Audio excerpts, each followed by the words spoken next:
কথা বলবো। একটা আমরা নাউন, প্রোনাউন, ভার্ব, অ্যাডজেক্টিভ। আজকে হচ্ছে অ্যাডভার্ব। যে ভার্বকে মডিফাই করে সেটা হলো অ্যাডভার্ব। যেমন যদি সেই ওয়াক স্লোলি, এখানে হলো হাঁটে। কেমন হাঁটে? ধীরে হাঁটে। চেনার উপায় বাক্যে যদি প্রশ্ন করা যায় কিভাবে, কখন, কোথায়, কতবার, কতটুকু, বাক্যে উত্তর যদি এইগুলো পাওয়া যায় প্রশ্ন করার পরে, তাহলে সেগুলো অ্যাডভার্ব চেনা যায়।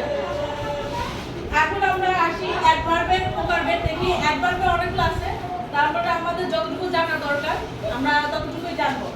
ম্যানার, অ্যাডভার্ব অফ ম্যানার পদ্ধতিবাচক, কিভাবে কাজ হয়, যেমন স্লোলি, কুইকলি, ওয়েল, এগুলো যদি থাকে সেটাতে মানে ম্যানার বোঝায়। দ্বিতীয় হচ্ছে টাইম, অ্যাডভার্ব অফ টাইম, কাজটি কখন হবে সেটা বোঝানোর জন্য ব্যবহার করা হয়। যেমন নাও, টুডে, ইয়েস্টারডে, নাও, টুমরো, এগুলো হচ্ছে টাইম অ্যাডভার্ব।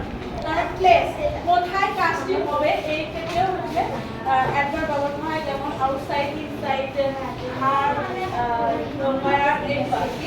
ফ্রিকোয়েন্সি মানে অ্যাডভার্ব অফ ফ্রিকোয়েন্সি, কাজটি কতবার হবে, কতবার কাজটি হবে, এর জন্য হচ্ছে কিছু যেমন দেখি অলওয়েজ, ইউজুয়ালি, সামটাইম, এগুলো হচ্ছে দ্বারা বোঝায় কতবার কাজটি, কতটুকু কাজটি হয়েছে, এগুলো বোঝানো হয়। আর আরেকটা জিনিস হচ্ছে কোনো শব্দের শেষে যদি এল ওয়াই থাকে সে দ্বারাও ওই মানে ওরা যে অ্যাডজেক্টিভ চেনা যায়।